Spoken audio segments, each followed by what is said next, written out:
અમારે કિશનભાઈ એવી સરસ તરફ છે એની આગે લગાવો હોય ને તો આ દિલમાં કોઈ જાતના રોગ ન હોય રોગ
बोले बोलावे बोले ये जानो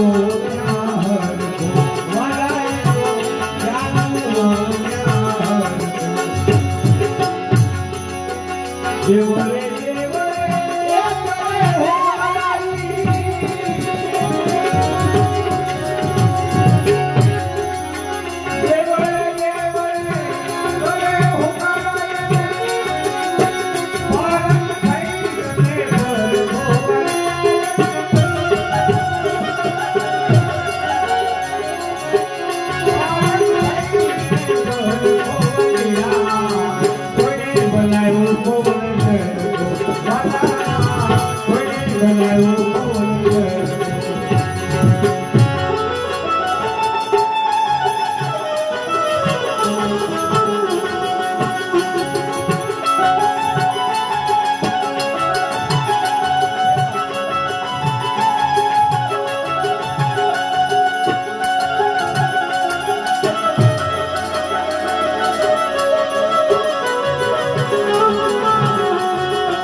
बनाया पुतला तेर देखी नीर को वाटारे नो तेर देखी नीर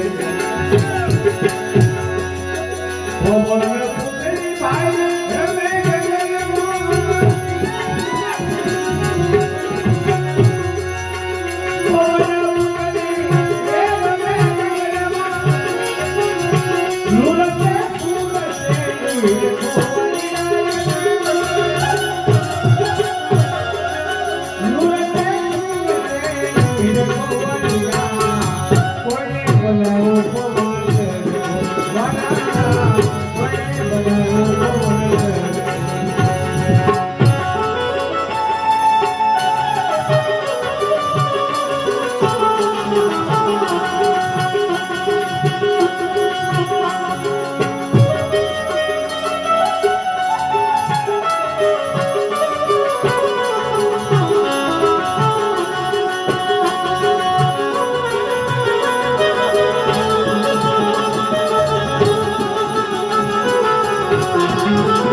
હાટા એ મેં ગુલામ મુજકો અરે રારા મેં ગુલામ મુજકો આદર ખાન આશા ચલજો ભાઈ આદર ખાન આશા ચલજો સરખો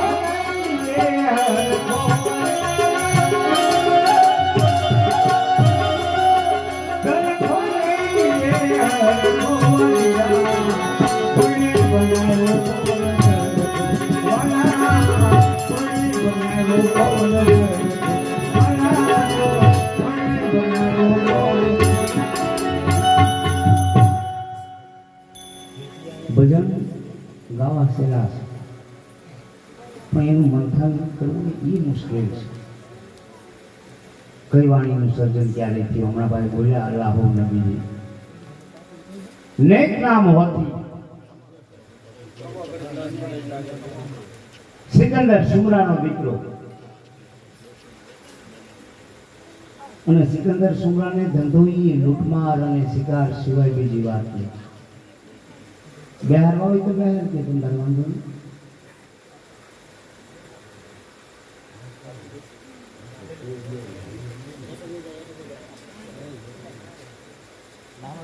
પંચ્યાસી વર્ષની ઉંમર સિકંદર સુમરાની પોતાના દીકરા હોથીને બોલાવીને કીધું, બેટા આ પરગણામાં મારું નામ છે હો. પણ દીકરો એનો ને બંદૂક પકડી લીધી શિકાર કરવા નીકળી ગયો. અહીંયા જંગલના રસ્તે મોરાર સાહેબ અને ત્રિકમ સાહેબ રવિ સાહેબને મળવા માટે જાય છે. એક ઝાડનો છાંયો જોઈ અને બંને સંતો ચરણ બનાવવા બેઠા, અને આ સમયે હોથીને તરસ લાગેલી એટલે સામે જ પગથિયા વાળી વાય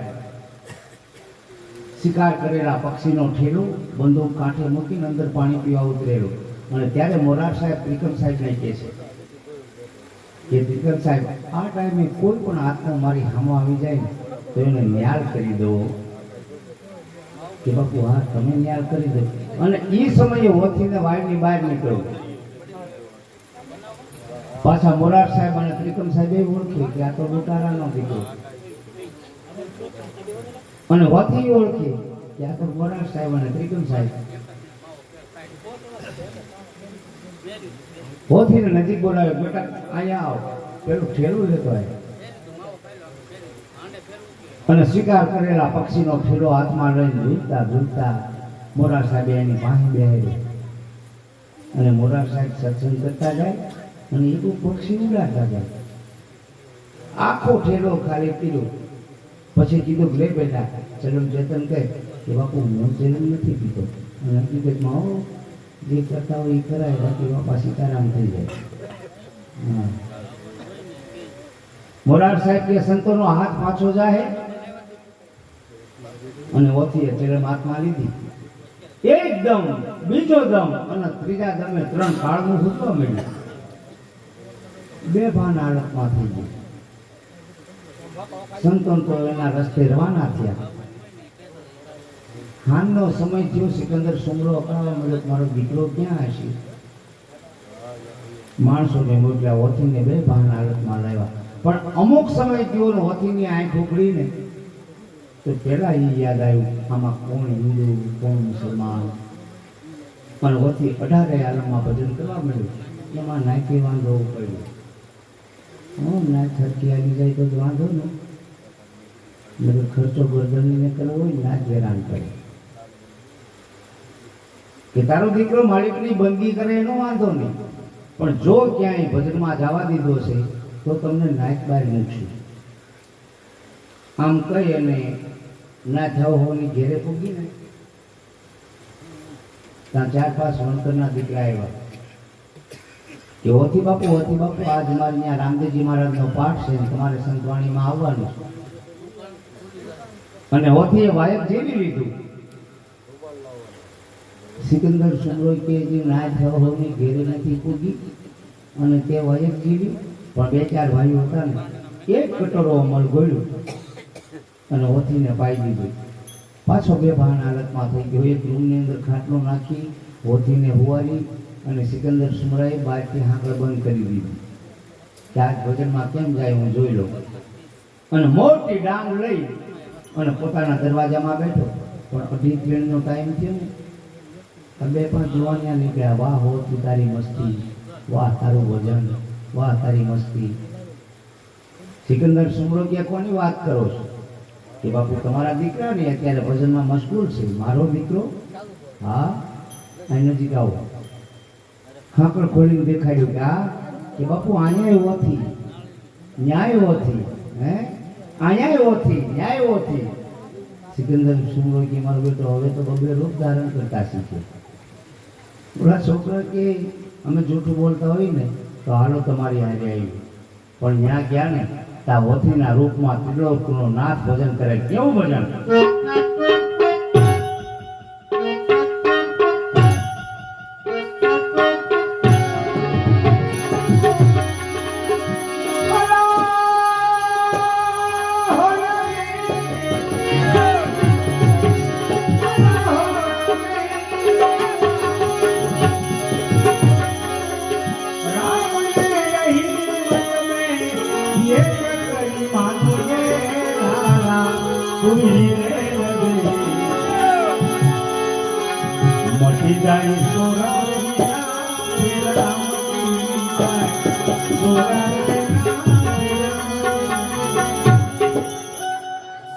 ચોરાસીના ફેરા મટાડવા હોય ને કાં કોઈ સંતોની શરણે જવું પડે અને કાં ગુરુ મહારાજને શરણે, અને નહીતર માં છે ને માં એ તો મટાડે.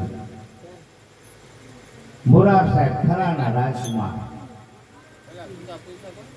15 વર્ષની ઉંમરે પોતાના રાજમહેલમાં ફરતા હતા. એમાં રવિ સાહેબ આવ્યા અને મોરાર સાહેબના પિતાજીને કીધું તમારો મોરાર મને આપી દે. કે બાપુ મોરાર તમારો છે ને? એ કે એમ નહીં, મને હાવ આપી દો. ગઢમાં જઈ ઠકરાણાને વાત કરી કે રવિ સાહેબ આવ્યા છે અને મોરારની માગણી કરે છે. કે બાપુને મોરાર આપી દો પણ એક વચન દઈ દો. બંને માણસો આવ્યા, સ્વાગત કર્યું. મોરાર સાહેબના માતોશ્રી કહે છે બાપુ આજથી મોરાર તમારો, પણ તમારે એક વચન આપવું પડશે. રવિ સાહેબ કે મારું વચન છે, જોજો માએ કેવું માંગ્યું.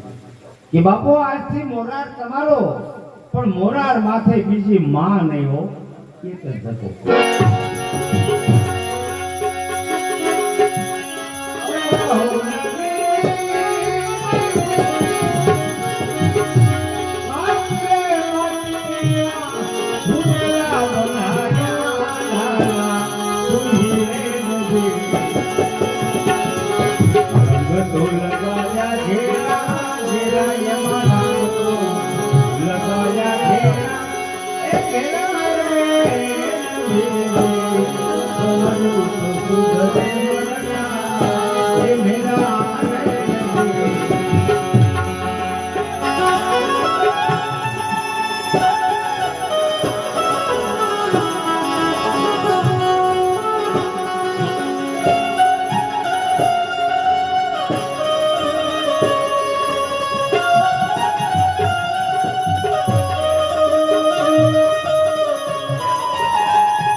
अल्लाह नबी फूट गया तेल ने बुझ गई बतिया बदमा हो गया गोरन गया आवा भजनिया हाले અને એમાં સિકંદર શુક્રાએ જઈને સીધું બાવડું પીધું તે ત્રણ કાળમાં એને હોજવા માંડ્યા ભગવાન કે મારો ઓથી ક્યાં કે એને તો અમરપાઈ હોવાની દીધો છે હાલ ત્યાં આવે ભગવાન આવ્યા ઓથીને સ્પર્શ કર્યો ઓથી ઊભા થઈને પહેલા કીધું પ્રભુ મેં તો તમારા 5 નામ લીધા છે 5 ગુણગાન ગાયા છે મારા પિતાજીએ શિકાર અને લૂંટમાર સિવાય કાંઈ કર્યું નથી તો પહેલા તમે એને કર્યા તો ભગવાન શું કહે છે કે તે તમારા 5 નામ લીધા છે 5 ગુણગાન ગાયા છે મને જોયો જ નથી ને અને આને તારીને સીધું મારું બાવડું પીટ્યું એટલે પહેલો એને તારવું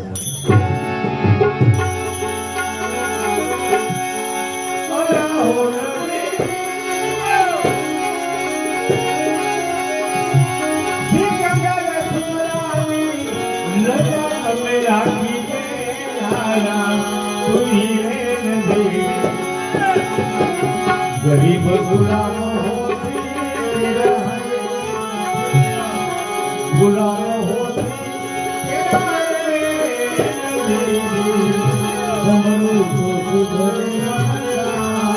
मेरा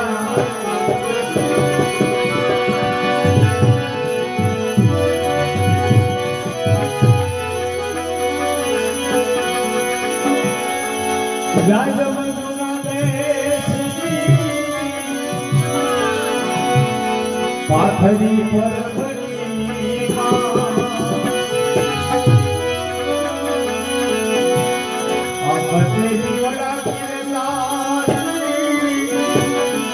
मांगे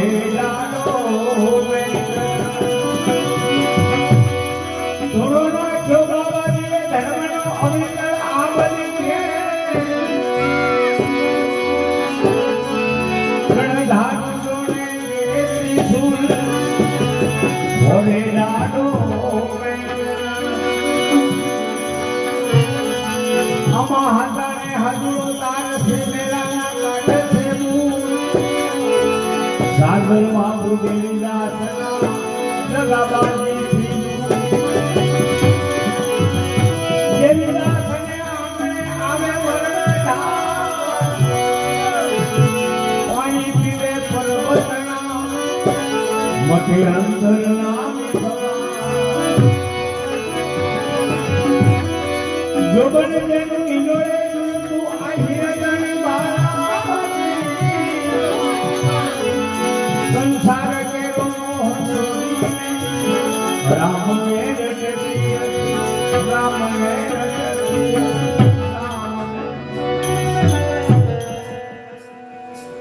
અને માનવ પાત્ર વિદાય લઈ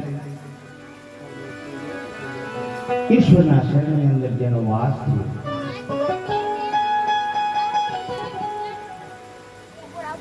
એક માં જન્મ દેનારી એક માં ધરતી એક માં પરમની અંદર બિરાજમાન છે જેમને અમરભાઈ કહેવામાં આવે છે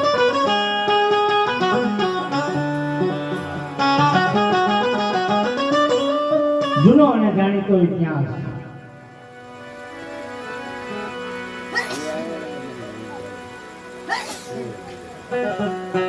હવે લગ્ન ગયો છે એ ઉતા કરતો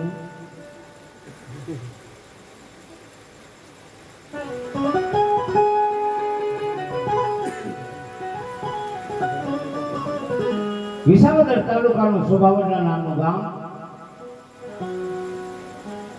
આહી કુટુંબની અંદર દેવબાઈ માં અને દયા બાપા જેમને એક સંતાન, એમનું નામ અમરબાઈ. અને અમરબાઈને જેથી પીઠડિયાથી વેલડા કહેવામાં આવ્યા, જેતપુર અને વીરપુરની વચ્ચે પીઠડિયા આવ્યું. માં હસતા હસતા વેલની અંદર બિરાજમાન થઈ ગયા. અમરબાઈની સખીઓ પૂછે, અમર તને મા બાપનો વિયોગ સતાતો નથી? પણ માને ખબર હતી કે આજે અલગ ધણીનું મિલન થવાનું.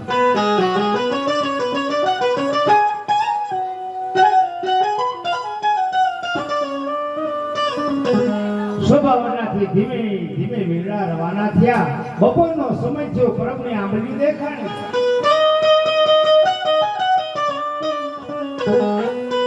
અમરમાના સાસુ વેલવાળા ભાઈને કહે છે, ભાઈ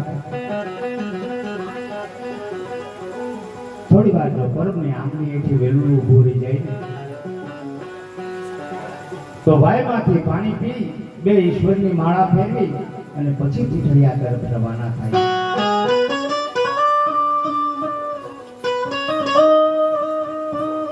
વેલો પરબની આંબલી એથી આવીને ઊભો રહી ગયો. અમરમાના સાસુને કેવું કે અમરમાને શું કહે છે, ભાઈ થોડી વાર બે જા ભાઈ બે જા.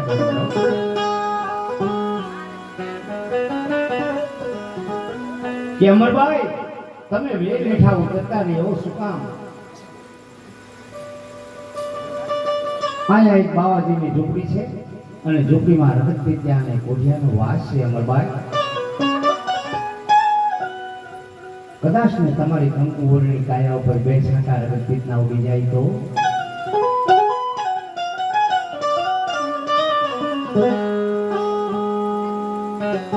પણ માં કશું બોલ્યા નહીં.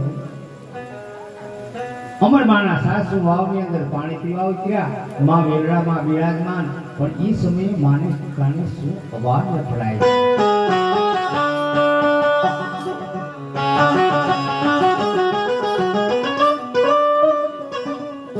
કોઈને વેદનાઓ થતી હોય ને આવા અવાજ અથડાવા મળ્યા. ધીમેથી વેલ નીચે પગ મૂક્યો.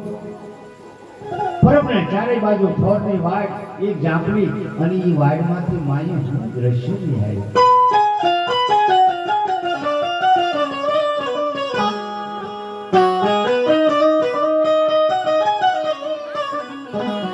બ્રાહ્મણ જાતિના માજી ઉજમાન રગતપીઠનો રોગ થયો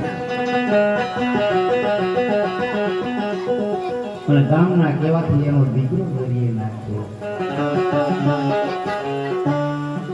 ત્યાંથી દેવદાસ બાપુ જોડીમાં લઈ પોતાની ઝૂંપડીમાં લાવી ખૂબ સેવા કરી, પણ બે ગાલે બે સાંઠા રગતપીઠના રહી ગયા અને એમાંથી ટીપું પૂરું હોય. એક બાજુ ફરી ઉજમમાં બેઠા, એક બાજુ દેવદાસ બાપુ ઉજમ્માને કહે છે કે હે માં, જેથી આણું વળી અને તારા સાસરિયા પક્ષમાં આવીશ તેથી તારું રૂપ કેવું છે? અને આટલું સાંભળી અને ઉજમ્મા દેવદાસ બાપુ બાજુ ફરીને વાત કરે છે. આ વાત માં અમરમાં સાંભળી છે કે સાંભળ દેવડા, જેથી આણું વળી અને મારા સાસરિયા પક્ષમાં આવીને માથે બીડું લઈ અને પાણી સેવડે જેથી પાણી નીકળતી ને તેથી આખું ગામ મને જોવા નીકળ્યું. અને આજ આ કંકુ અને કાયા ઉપર બે છાંટા રગતપીઠના ઉડી ગયા. મારા દીકરાએ મને અને તે રાખી તો હાચો દીકરો તો મારો ગમે. દેવદાસ બાપુ કે માં તે મને દીકરો કીધો? હા દેવડા. તો માં મારે તને બે ચૂંટણી લેવી છે. લઈ લેની બેટા. દેવદાસ બાપુ ઊભા થઈ અને બે ગાલે બે સાંઠા રક્તપિત્તના હતા અને ટીપું ટીપું ભરવાય ચૂક્યું નહીં. બે ગાલે બે ચૂમી લઈ અને રક્તપિત્ત પોતાના શરીરમાં ઉતારી દીધું. અને આ સમયે માએ નક્કી કરી લીધું કે હવે તો ઓઢનો મોટા ધણીનું ઓઢવું છે. આ બાવાજી પાસે રોકાવામાં વાંધો નહીં એવું. ધીમે ધીમે પોતાના આંગ ઉપરથી એક ઘરેણું ઉતારવા મળ્યા. ઉંમરમાંના સાસુએ આવીને જોયું વેરડા ખાલી દેખાણા. પરબની ઝૂંપડી સામે દ્રષ્ટિ કરીને તો અમરભાઈ પોતાના આંગ ઉપરથી એક ઘરેણું ઉતારે. અમરભાઈ ત્યાં જવાય નહીં.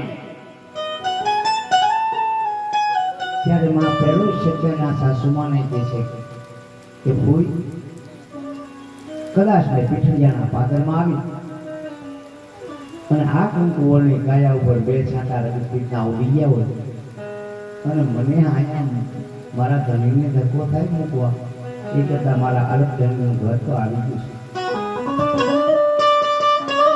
ઘણું સમજાવવા માને એક ઘડી બે થયા નહીં, ખાલી વેરડા રવાના થયા અને એ સમયે દેવદાસ બાપુ ઝાંપડી પાસે આવેલો બસ અને પહેલો શબ્દ માન્યો, દીકરી બેનબા કોણ છો? માં કઈ ખબર નથી બાપુ. બીજી વખત પૂછું, દીકરી બેનબા ક્યાંથી આવો છો? માં કે છે ઈ ખબર નથી બાપુ. અને ત્રીજી વખત એ પૂછવામાં આવ્યું, દીકરી બેનબા ક્યાં જાવું છે? અને તેની માએ કીધું તો બાપુ ઈ ખબર નથી.